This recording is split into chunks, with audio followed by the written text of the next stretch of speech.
Juan Carlos Monedero, ensayista, politólogo, profesor de la Universidad Complutense de Madrid. Es uno de los fundadores del partido político español Podemos. Realizó sus estudios de posgrado en la Universidad de Heidelberg, en Alemania, y ha sido profesor invitado en el Instituto de Estudios Políticos de la Universidad Humboldt de Berlín. Profesor de Ciencias Políticas en la Universidad Complutense de Madrid desde 1992.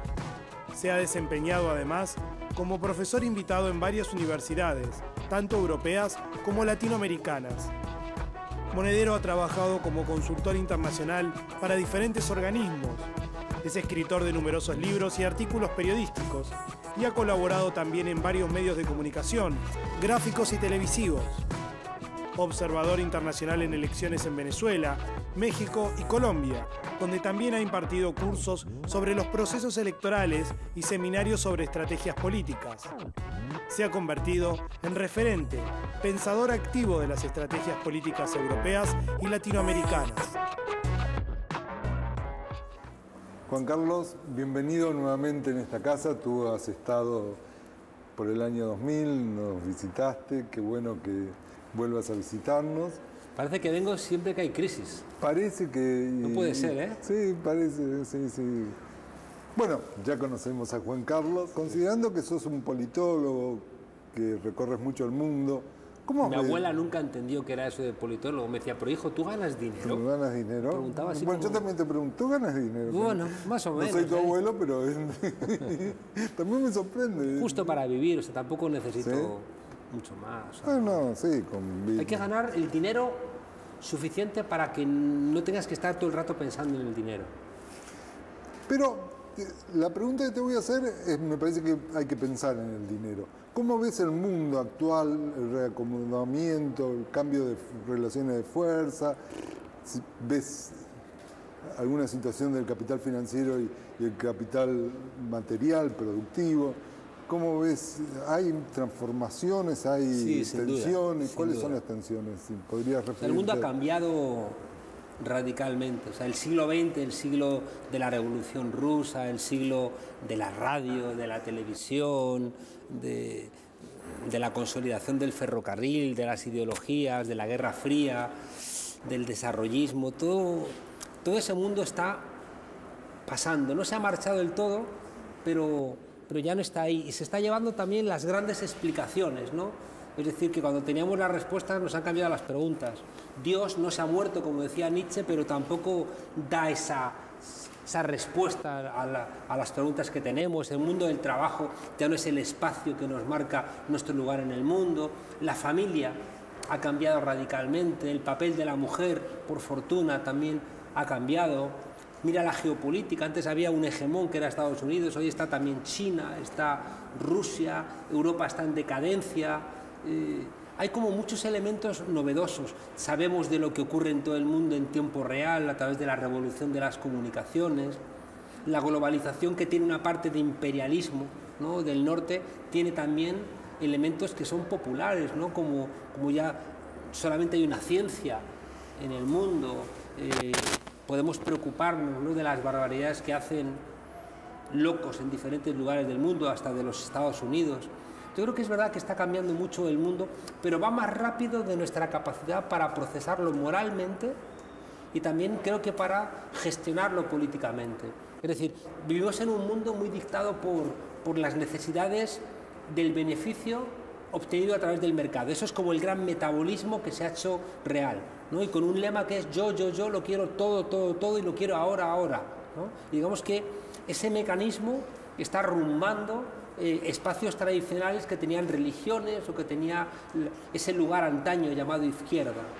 Fíjate que hay muchos lugares, por ejemplo en Argentina, por fortuna ya son menores, pero sí que sigue habiendo gente, ¿no?, que cuestiona el aborto, ¿no?, como un espacio de derecho de las mujeres incuestionable. Y sin embargo ya está aquí la no genética, está aquí el trasplante de órganos, está la posibilidad de instalarnos chips, ¿no?, en el cerebro para conseguir cosas impensables.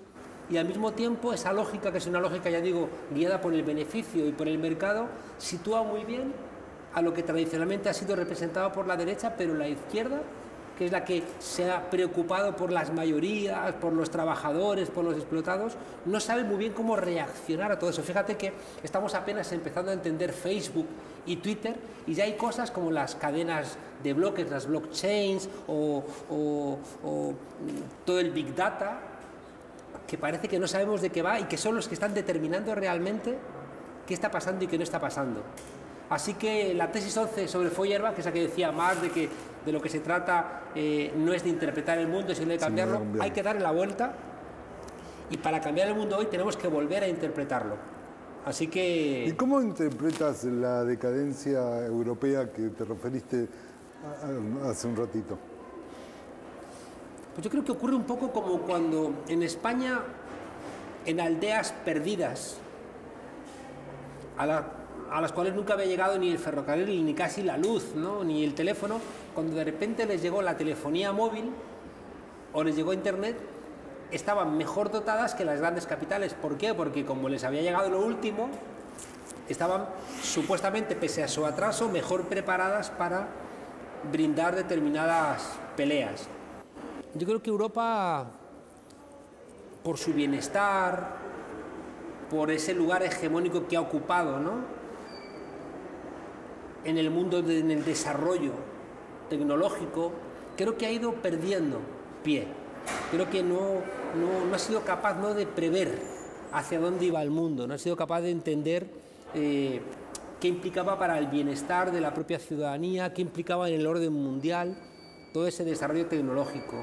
Yo creo que Europa, igual que no estuvo atenta nunca a la suerte en otros lugares, como por ejemplo en América Latina, Europa nunca se ha preocupado de qué pasaba en América Latina, qué pasaba en África, y hoy en día ya no se preocupa ni siquiera de qué pasa en Europa. Y cosas que antes las practicábamos en otros continentes, ahora las practicamos en nuestro propio continente. Y la sensación es que, salvo en Alemania, que se ha convertido otra vez en esa potencia, ¿no?, que tiene en la cabeza la idea de que hay un 20% que tiene que vivir del otro 80%, te digo, salvo Alemania, creo que el resto estamos en una suerte de decadencia perpleja, que o reaccionamos o creo que vamos a resucitar los años 30. ¿Y España sería un referente de esa decadencia compleja? ¿O cómo ves a España? España creo que disfruta de todos los malestares europeos, pero además tiene una cosa que es muy propia de nuestra, y es que en mitad del siglo XX tuvimos una dictadura de 40 años. Y es una dictadura que se terminó con el dictador muerto en la cama, que eso ha hecho que los otros siguientes 40 años hayan estado muy marcados todavía por la herencia de esa dictadura, ¿no? Y por tanto, es verdad que la decadencia de la izquierda es similar en España, en Francia, en Portugal, en Italia, la crisis del Estado social, el envejecimiento de la población, el alejamiento de la política, el vaciamiento democrático, todo eso lo compartimos, pero como que está un poco más añadido, porque en tanto en cuanto en Europa se estaba desarrollando el Estado social, se estaban desarrollando los partidos políticos, se había derrotado a la derecha a partir del año 45, en España había una dictadura militar que nos hurtó todos estos procesos de conciencia. Pero sin embargo, fíjate, hay una paradoja. Los tres países ahora mismo, digamos, más frescos a la hora de dar respuestas al modelo neoliberal, son los tres países que más tarde salieron de las dictaduras: Portugal, España y Grecia. No digo que no tengan problemas, Grecia está en el agujero.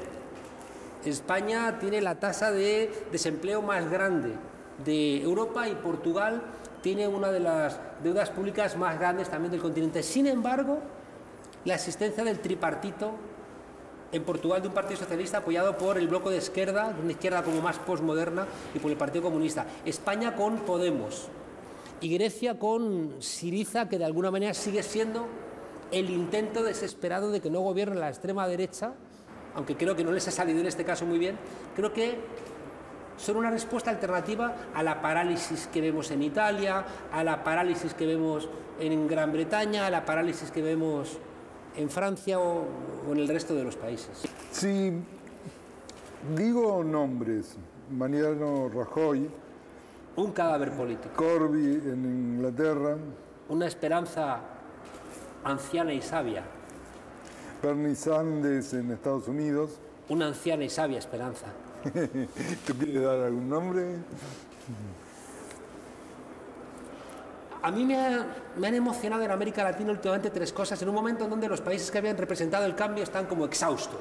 Uno mira Ecuador con Lenin Moreno, con ese comportamiento cuasi traidor, ¿no?, a la herencia de Correa. Uno mira la Venezuela de Nicolás Maduro, ¿no?, con tantos problemas económicos.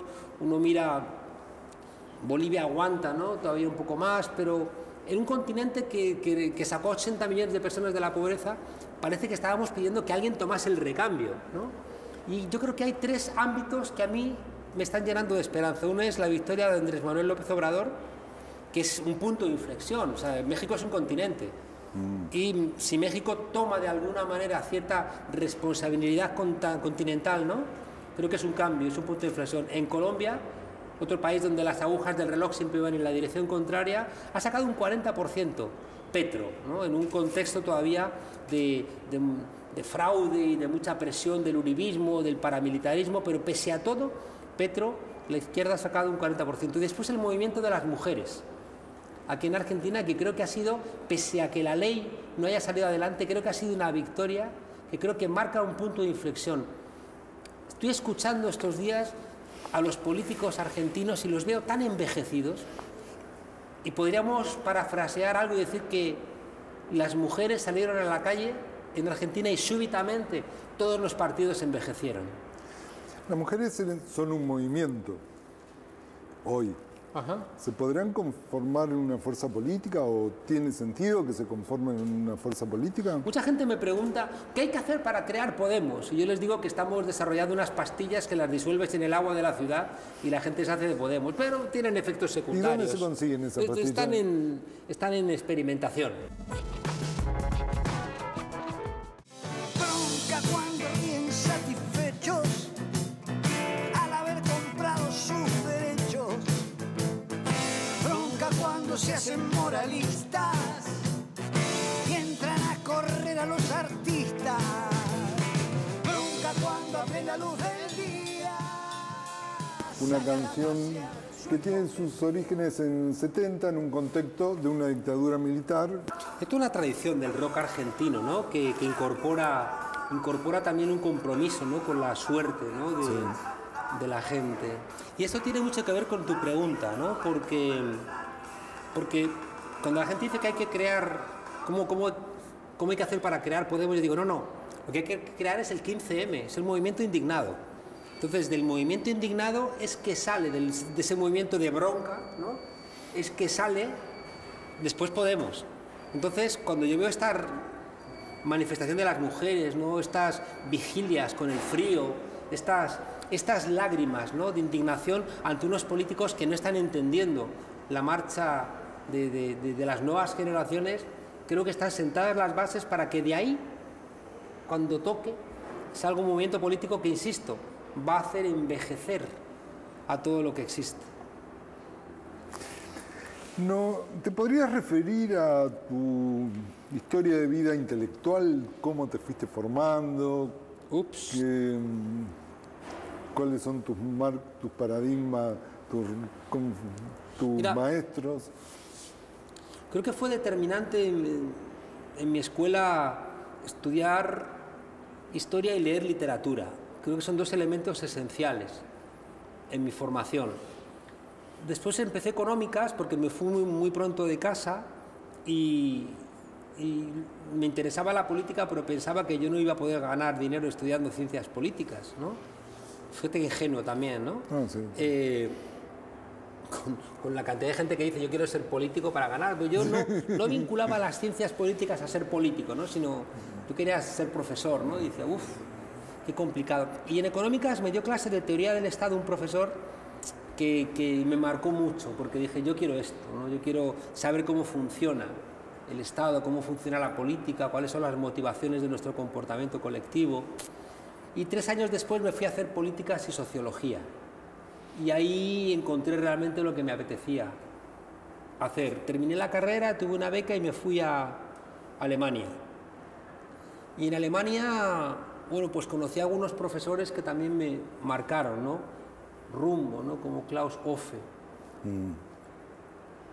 Y luego regresé a España, empecé a dar clase y descubrí más tardíamente al que yo creo que es mi maestro, ¿no? Que es Boaventura de Sousa Santos, que creo que es la persona que pensó bien y ordenado todo lo que yo venía dándole vueltas de una manera más torpe y menos formada.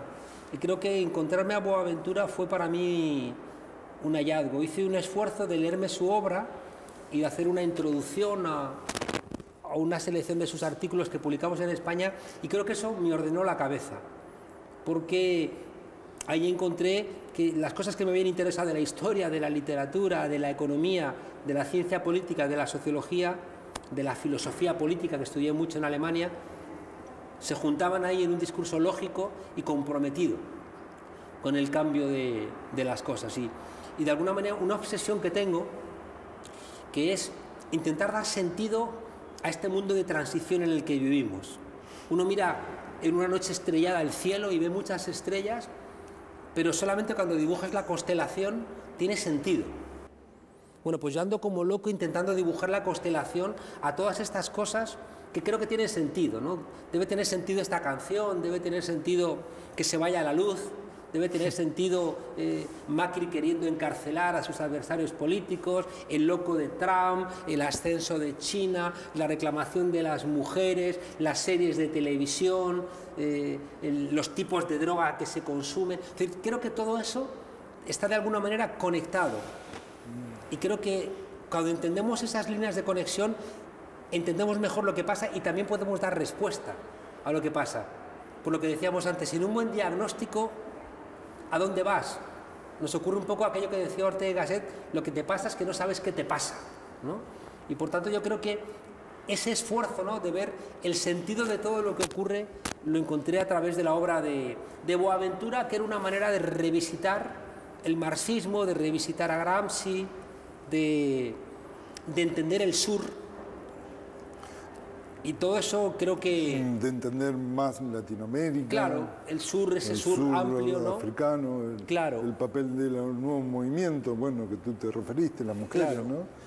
Eso ya los nuevos movimientos sociales ya había empezado a estudiarlos Klaus Offe, ¿no? Que era consciente de un agotamiento de la fórmula partido, de la democracia representativa, y esa reclamación de nuevos valores que empezaban a hacerse evidentes en los 80, ¿no? Cuando a partir de los 70 hay una quiebra del modelo keynesiano, y es cuando van a venir los neoliberales. Justo en ese momento también, ante la insatisfacción que daba la propia izquierda, empiezan a surgir movimientos sociales que no encuentran un acomodo, ¿no?, en la vieja socialdemocracia ni en los viejos partidos comunistas.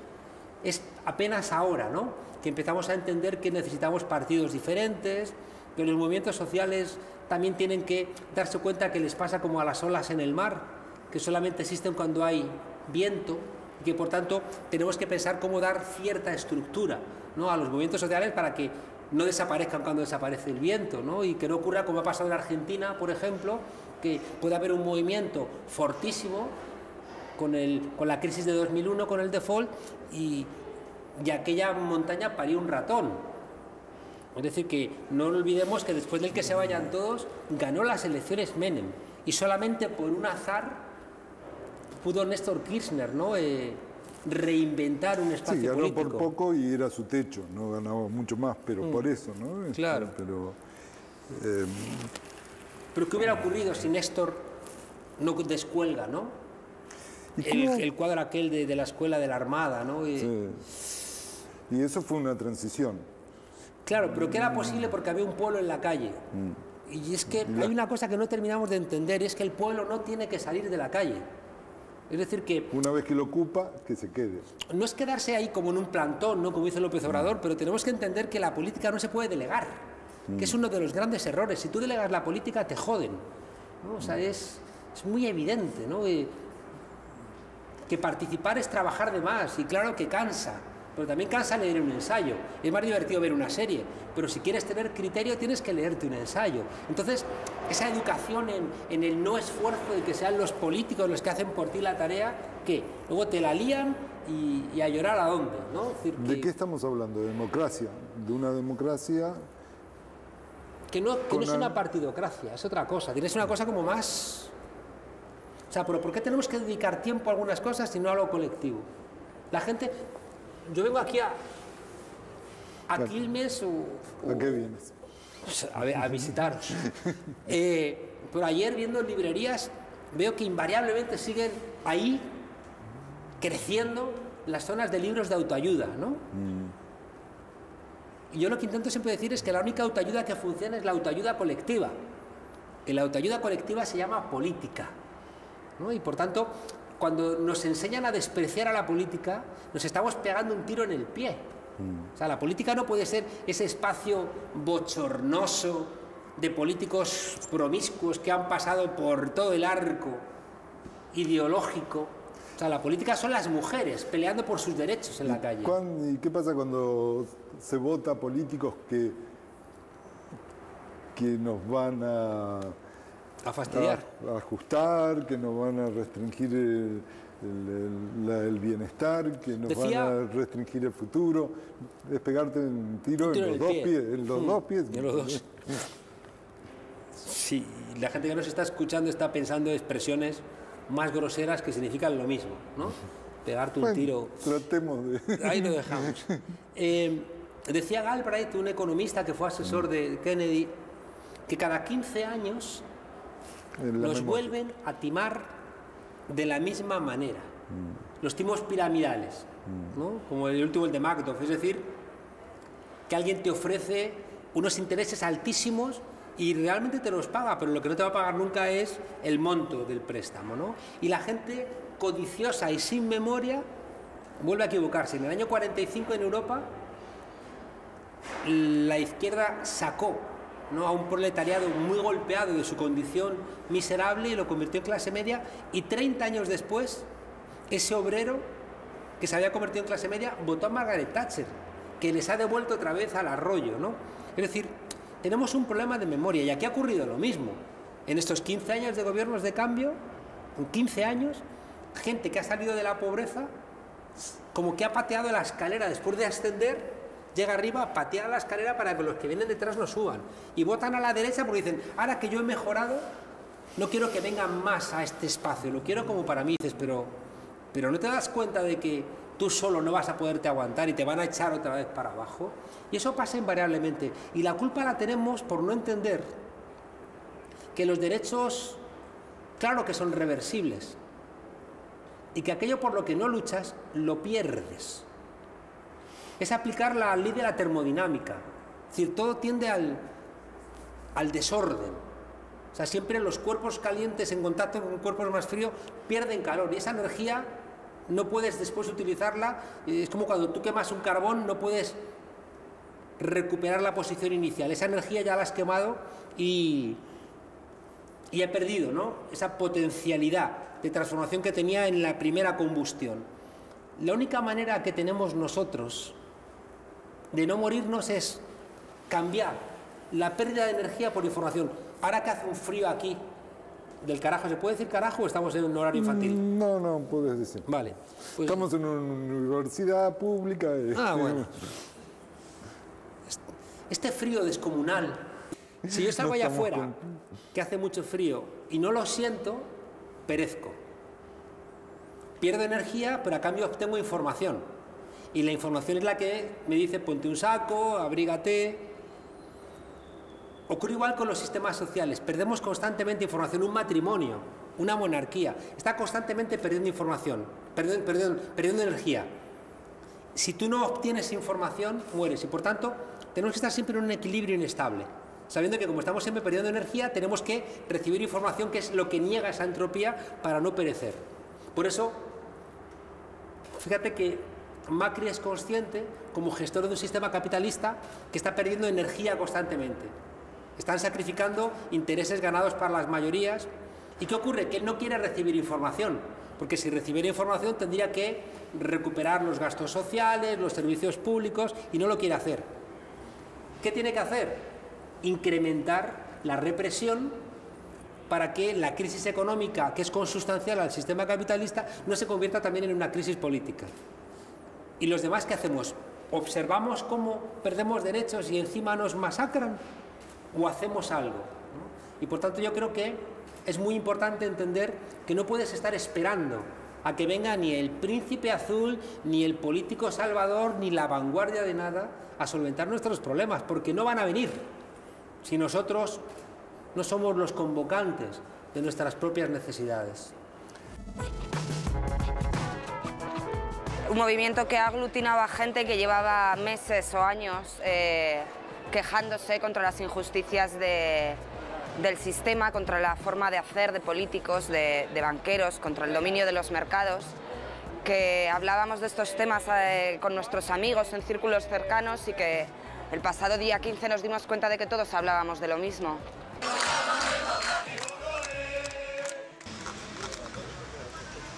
No hay democracia.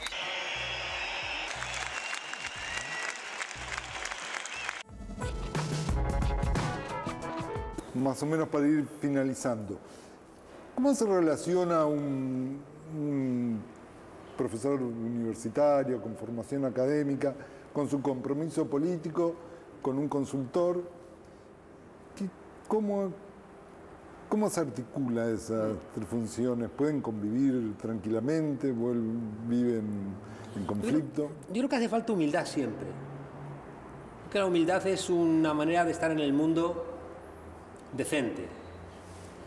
Creo que también con decencia, con dignidad. Dignidad y decencia tienen la palabra dec, que en el lenguaje indoeuropeo, de donde viene el castellano, tiene que ver con la idea de no humillar y no dejarte humillar. Las dos cosas, ¿eh? Me gusta mucho contar que en el año 31, cuando fueron las primeras elecciones en la República en España, había un cacique que estaba pagando plata a los jornaleros para que le votaran. Y uno de los jornaleros le tiró el dinero y le dijo: en mi hambre mando yo. Eso es la dignidad, ¿no? No dejarte humillar y tampoco humillar a los demás. Yo procuro, ¿no?, de alguna manera aplicar ese principio en lo que desarrollo. Y luego soy consciente de que soy blanco, de que soy hombre y de que pertenezco a un norte acomodado. Y esas son las tres grandes opresiones que vivimos. Y por tanto es bastante probable que en todo lo que yo haga estoy haciendo daño a una mujer, a alguien que no es blanco y a alguien que es más pobre que yo. Y por tanto esa idea de humildad también es ser cuidadoso, ¿no?, para no hacer daño, y también tener un principio de responsabilidad para transformar las cosas, porque yo no soy culpable de ser blanco, no soy culpable de ser hombre, no soy culpable de ser acomodado, pero sí soy responsable de las cosas que yo haga. Y esa responsabilidad me obliga, ¿no?, a estar en el mundo de una manera decente. Y luego además hay una cosa que creo que he entendido con el tiempo, y es que lo que diferencia una persona progresista de una persona conservadora es si confías en los demás. La gente que es conservadora no confía en los demás. Y entonces en esa desconfianza también viene el maltrato, viene la humillación, viene el abuso. Y fíjate, tiene mucho que ver con esto. Siempre me gusta recordar que la risa es revolucionaria, ¿no? Hay una frase de Hegel que me parece muy espectacular. Hegel decía que amar es dejar de ser para ser más. La gente que ama bien, no que ama con posesión, no la gente que considera que amar es utilizar un objeto, ¿no?, para tu propio bienestar, cosa que hacemos a menudo los hombres, ¿no?, con las mujeres. Pero el que ama no es que deje de ser él mismo o ella misma, sino que se multiplica. Y fíjate que sabemos que nos vamos a morir. Es nuestra única certeza. Y la única manera de no morirnos es formar parte de cosas que son más grandes que nosotros. Formar parte de la verdad. Por eso, cuando tú luchas por algo que es cierto, puedes dar la vida. Es luchar por la belleza, por la alegría, por la risa, por construir un mundo donde construyamos elementos que merecen ser contemplados, escuchados, leídos, acariciados. Y en tercer lugar, la bondad y la generosidad. Es decir, eso que planteaba Benedetti, ¿no? Si te quiero es porque sos mi amor, mi cómplice y todo, y en la calle codo a codo somos mucho más que dos, ¿no? Es decir, que somos muy poquita cosa. Y que está muy bien que yo estudie mucho, pero lo que me hace contento y feliz es poderlo contar. Y encima ayudar a que el mundo sea un poquitín más justo, más libre. Entonces, como te decía al comienzo, esas banderas, ¿no?, de la verdad, de la bondad, de la belleza, se convierten en un mandato cuando estoy en mi ocio, pero también cuando estoy dando clase, cuando estoy investigando. ¿Y cuando vas al cine? O cuando voy al cine. ¿Qué ves en el cine? Soy muy, muy cinéfilo. Y fíjate que ahora creo que soy consciente de que las series se están comiendo al cine. Es decir, los guionistas, creo que inteligentes, están ahora mismo haciendo series. Y las películas están flaqueando, ¿eh? En cambio hay series que son obligatorias, ¿no? The Wire. Hay una que se conoce menos, que la he visto recientemente, se llama Damnation, que es una suerte de teología de la liberación en el oeste, Damnation, ¿no?, con un cura revolucionario, ¿no?, que es un activista político. Fíjate qué importante para verla ahora aquí en Argentina, el cuento de la criada, ¿no?, ese mundo distópico, un mundo teocrático, donde las mujeres son esclavizadas para parir, ¿no?, y negociar en procesos de envejecimiento de la población, hacer de las mujeres otra vez, ¿no?, sujetos de un poder masculino. Las series, hay que ver series, nos hacen más libres. Bueno, también hay que ir a la universidad. Y espero que vuelvas a esta universidad, y cuando vuelvas... Y no haya crisis. Bueno, nos vemos en noviembre. Y nos vemos aquí por las calles. Claxon y por las calles. Y por las calles. Muchas gracias. Un gusto. Gracias.